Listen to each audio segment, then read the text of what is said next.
Kaliya Damana Ghata, Vrindavana, Mandal, Uttar Pradesh, India. Please note many people find difficult to understand Indian English accent, so I have used computer-generated voice. I appreciate viewers understand on this. Half a mile north of Sri Varaha Ghata, on the old bank of the Yamuna, is the Sri Kaliya Damana Ghata. At this place is the Kali-Kadamba-tree that is 5,500 years old. It is here that Sri Krishna defeated the Kaliya-snake. His Divine Grace Srila Prabhupada explains the beautiful pastime. When he understood that the water of the Yamuna was being polluted by the black serpent Kaliya, Lord Krishna took action against him and made him leave the Yamuna and go elsewhere, and thus the water became purified.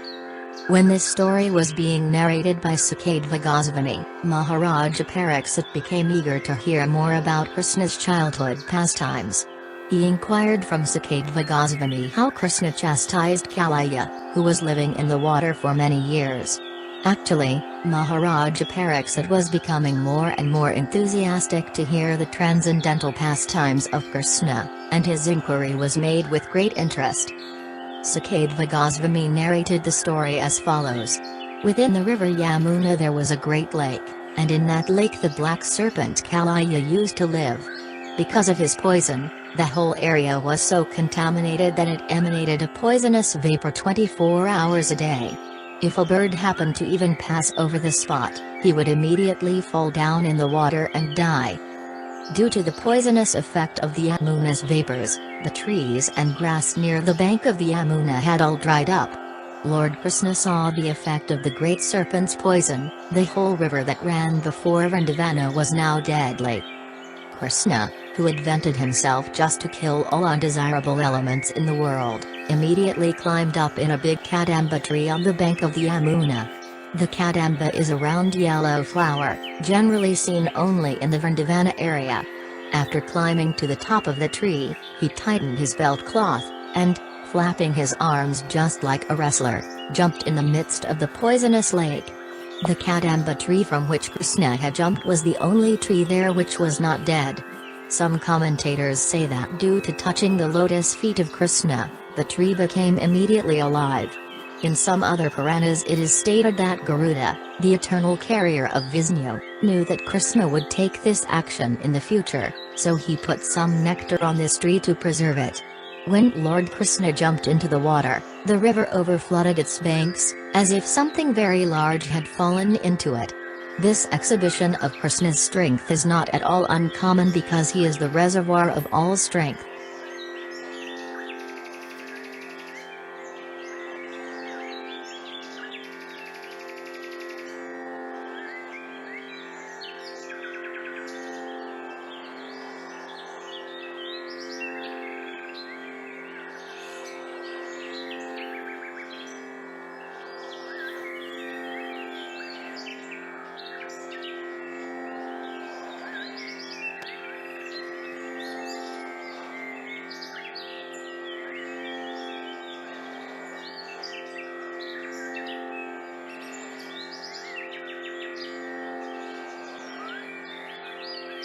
When Krishna was swimming about, just like a great strong elephant, he made a tumultuous sound which the great black serpent Kaliya could hear.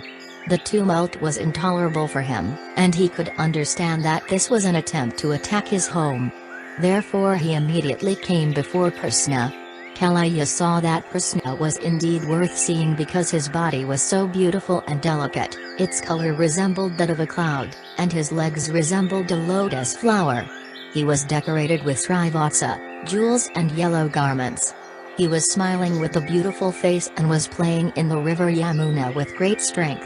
But in spite of Krishna's beautiful features, Kaliya felt great anger within his heart, and thus he grabbed Krishna with his mighty coils. Seeing the incredible way in which Krishna was enveloped in the coils of the serpent, the affectionate cowherd boys and inhabitants of Vrindavana immediately became stunned out of fear. They had dedicated everything to Krishna, their lives, property, affection, activities, everything was for Krishna, and when they saw him in that condition, they became overwhelmed with fear and fell down on the ground. All the cows, bulls and small calves became overwhelmed with grief, and they began to look at him with great anxiety. Out of fear they could only cry in agony and stand erect on the bank, unable to help their beloved Krishna. While this scene was taking place on the bank of the Yamuna, there were ill omens manifest. The earth trembled, meteors fell from the sky, and the bodies of men shivered. All these are indications of great immediate danger. Observing the inauspicious signs, the cowherd men, including Maharaja Nanda, became very anxious out of fear. At the same time they were informed that Krishna had gone to the pasturing ground without his elder brother, Balrama. As soon as Nanda and Yasoda and the cowherd men heard this news, they became even more anxious. Out of their great affection for Krishna, unaware of the extent of Krishna's potencies, they became overwhelmed with grief and anxiety because they had nothing dearer than Krishna and because they dedicated their everything life, property, affection, mind and activities to Krishna. Because of their great attachment for Krishna, they thought, today Krishna is surely going to be vanquished. All the inhabitants of Vrindavana came out of the village to see Krishna. The assembly consisted of children, young and old men, women, animals and all living entities. They knew that Krishna was their only means of sustenance. While this was happening, Balrama, who is the master of all knowledge, stood there simply smiling. He knew how powerful his younger brother Krishna was and that there was no cause for anxiety when Krishna was fighting with an ordinary serpent of the material world. He did not, therefore, personally take any part in their concern. On the other hand, all the inhabitants of Vrindavana, being disturbed, began to search out Krishna by following the impression of his footprints on the ground, and thus they moved towards the bank of the Yamuna. Finally, by following the footprints marked with flag, bow and conch shell, the inhabitants of Vrindavana arrived at the river bank and saw that all the cows and boys were weeping to behold Krishna enwrapped in the coils of the black serpent. Then they became still more overwhelmed with grief. While Balrama was smiling to see their lamentation, all the inhabitants of Vraja merged into the ocean of grief because they thought that Krishna was finished. Although the residents of Vrindavana did not know much about Krishna, their love for him was beyond comparison. As soon as they saw that Krishna was in the river Yamuna enveloped by the serpent Kaliya and that all the boys and cows were lamenting, they simply began to think of Krishna's friendship, his smiling face, his sweet words and his dealings with them. Thinking of all these and believing that their Krishna was now within the clutches of Kaliya, they at once felt that the three worlds had become vacant. Lord Chaitanya also said that he was seeing the three worlds as vacant for want of Krishna. This is the highest stage of Krishna consciousness. Almost all of the inhabitants of Vrindavana had the highest ecstasy, love for Krishna. When Mother Yasoda arrived, she wanted to enter the river Yamuna, and being checked, she fainted. Other friends who were equally aggrieved were shedding tears like torrents of rain or waves of the river, but in order to bring Mother Yasoda to consciousness, they began to speak loudly about the transcendental pastimes of Krishna. Mother Yasoda remained still, as if dead, because her consciousness was concentrated on the face of Krishna. Nanda and all others who dedicated everything, including their lives, to Krishna were ready to enter the waters of the Yamuna, but Lord Balrama checked them because he was in perfect knowledge that there was no danger.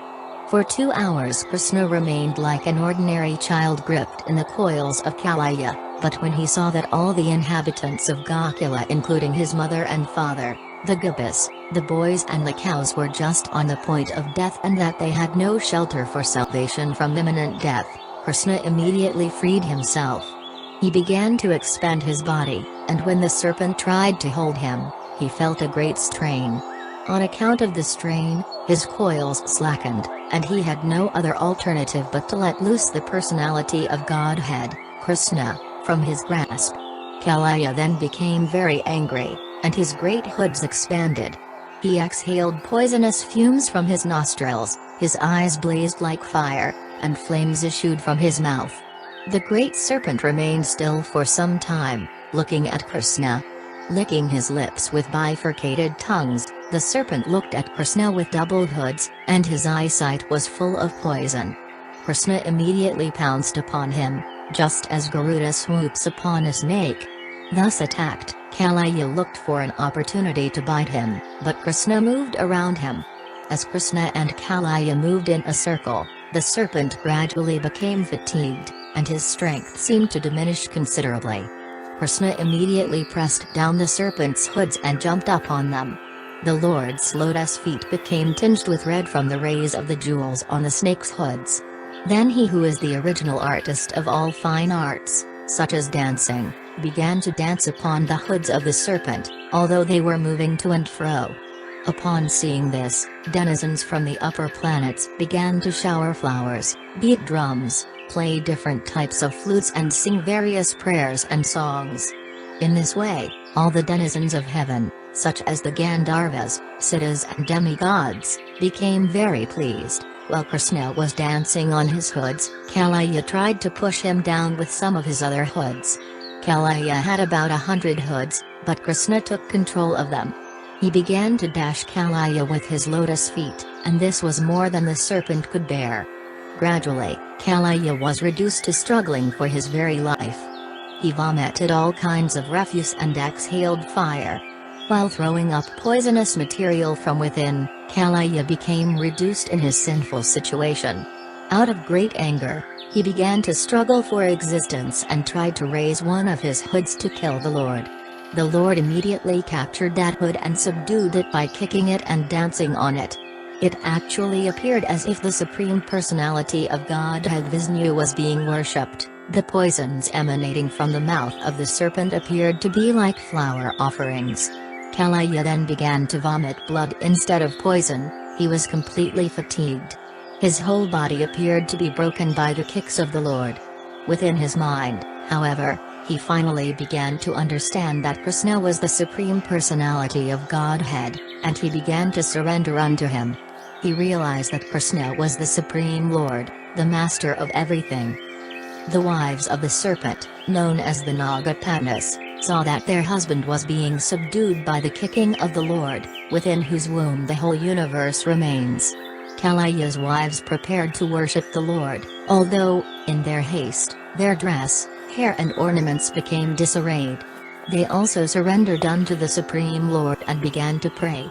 They appeared before him, put forward their offspring and anxiously offered respectful obeisances, falling down on the bank of the Yamuna. The Nagapatnas knew that Krishna is the shelter of all surrendered souls, and they desired to release their husband from the impending danger by pleasing the Lord with their prayers. The Nagapatnas began to offer their prayers as follows: O dear Lord, you are equal to everyone. For you there is no distinction between your sons, friends or enemies. Therefore the punishment which you have so kindly offered to Kaliya is exactly befitting. O Lord, you have descended especially for the purpose of annihilating all kinds of disturbing elements within the world, and because you are the absolute truth, there is no difference between your mercy and punishment.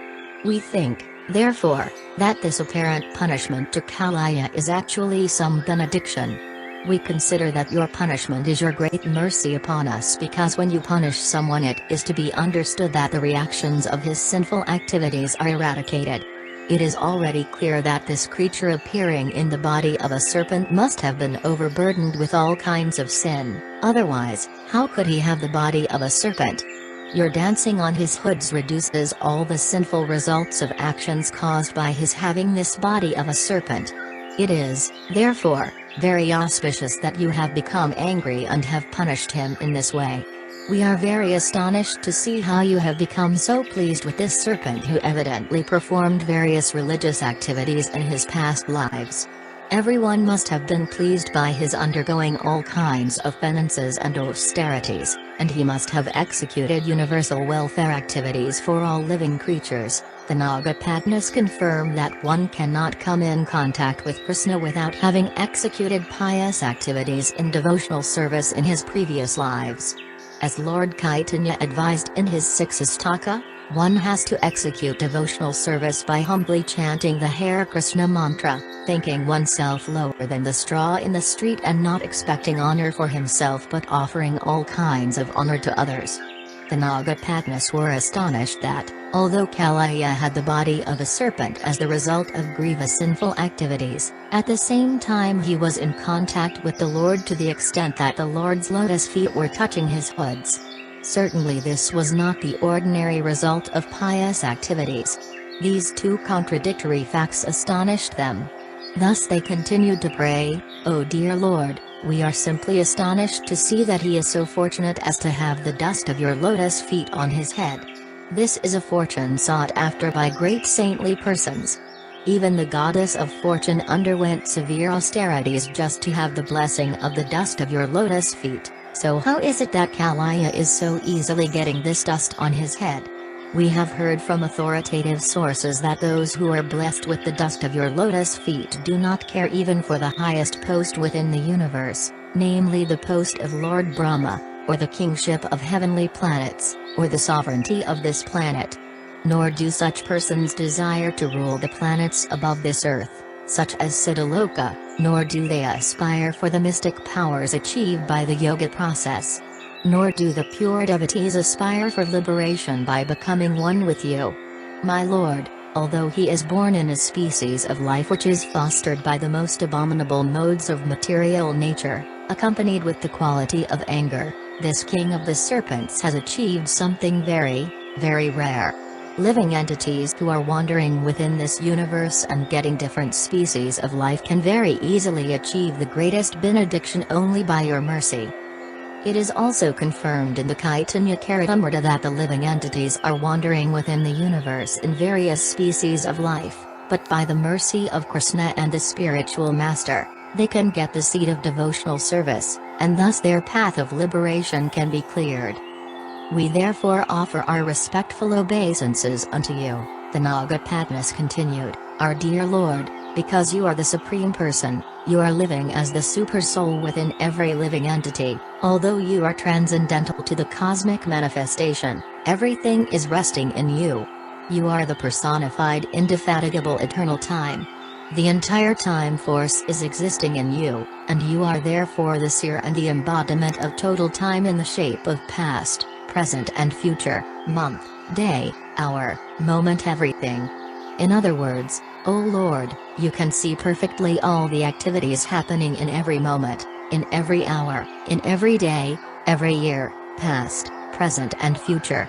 You are yourself the universal form, and yet you are different from this universe. You are simultaneously one and different from the universe. We therefore offer our respectful obeisances unto you. You are yourself the whole universe, and yet you are the creator of the whole universe. You are the superintendent and maintainer of this whole universe, and you are its original cause.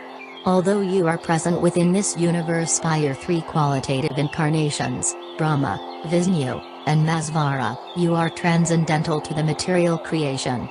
Although you are the cause of the appearance of all kinds of living entities, their senses, their lives, their minds, their intelligence, you are to be realized by your internal energy.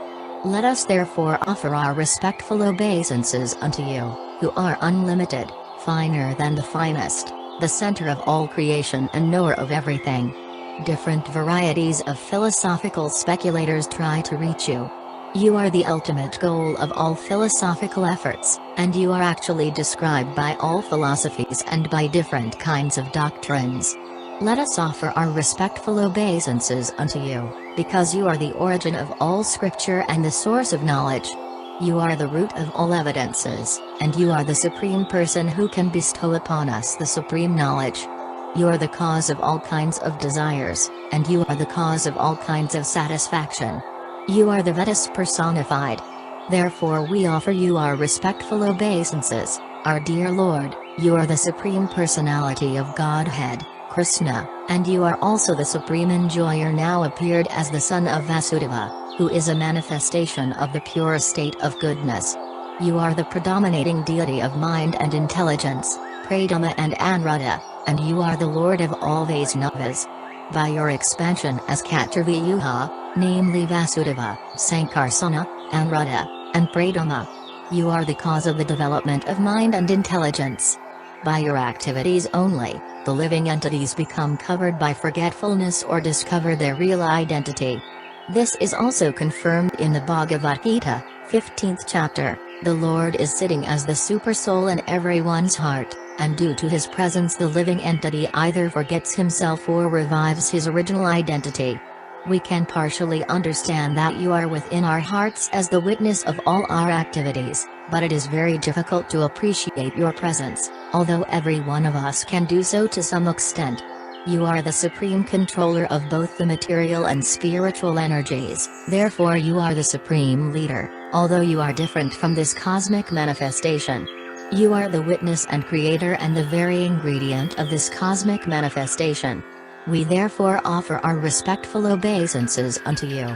Our dear Lord, in the matter of creating this cosmic manifestation, personally you have nothing to exert. By expending your different kinds of energy, namely the mode of goodness, the mode of passion and the mode of ignorance, you can create, maintain and annihilate this cosmic manifestation.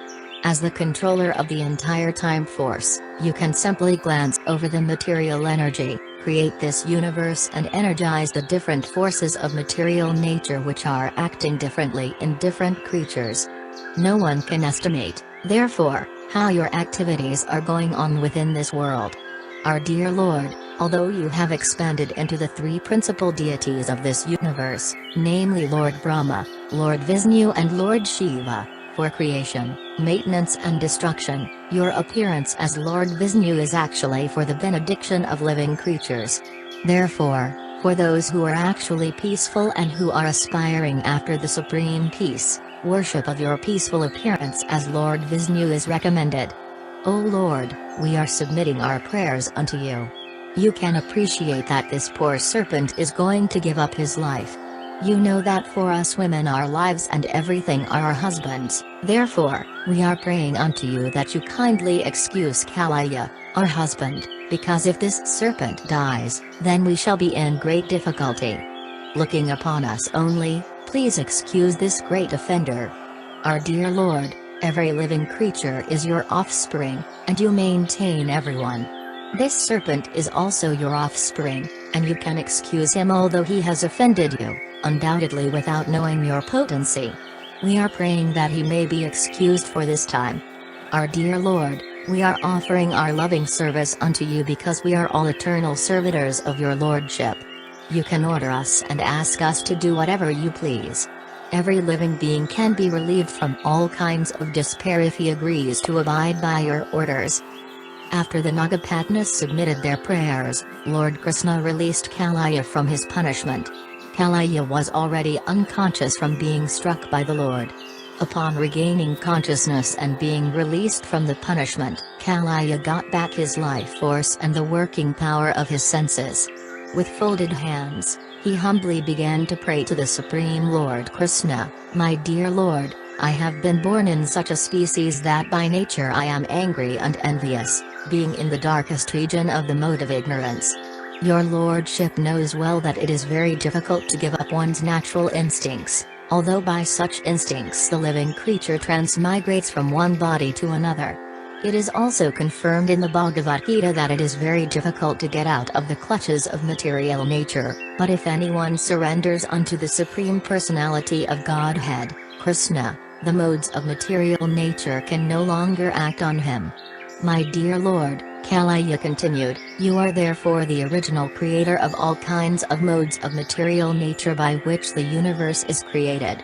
You are the cause of the different kinds of mentality possessed by living creatures by which they have obtained different varieties of bodies. My dear Lord, I am born as a serpent, therefore, by natural instinct, I am very angry. How is it then possible to give up my acquired nature without your mercy? It is very difficult to get out of the clutches of your Maya. By your Maya we remain enslaved. My dear Lord, kindly excuse me for my inevitable material tendencies. Now you can punish me or save me as you desire." After hearing this, the Supreme Personality of Godhead, who was acting as a small human child, ordered the serpent thus, "You must immediately leave this place and go to the ocean. Leave without delay. You can take with you all your offspring, wives and everything that you possess. Don't pollute the waters of the Yamuna. Let it be drunk by my cows and cowherd boys without hindrance." The Lord then declared that the order given to the Kaliya-snake be recited and heard by everyone so that no one need fear Kaliya any longer. Anyone who hears the narration of the Kaliya serpent and his punishment will need fear no more the envious activities of snakes.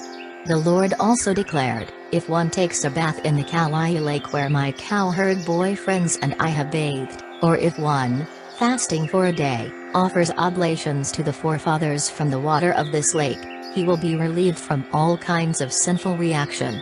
The Lord also assured Kaliya, "You came here out of fear of Garuda, who wanted to eat you in the beautiful land by the ocean. Now, after seeing the marks where I have touched your head with my lotus feet, Garuda will not disturb you." The Lord was pleased with Kaliya and his wives. Immediately after hearing his order, the wives began to worship him with great offerings of nice garments, flowers, garlands, jewels, ornaments, sandal pulp, lotus flowers, and nice eatable fruits. In this way they pleased the master of Garuda, of whom they were very much afraid. Then, obeying the orders of Lord Krishna, all of them left the lake within the Yamuna. To read the story of Kaliya-snake and why he taken shelter in Vrindavana in Yamuna river, watch my another video Kaliya-snake.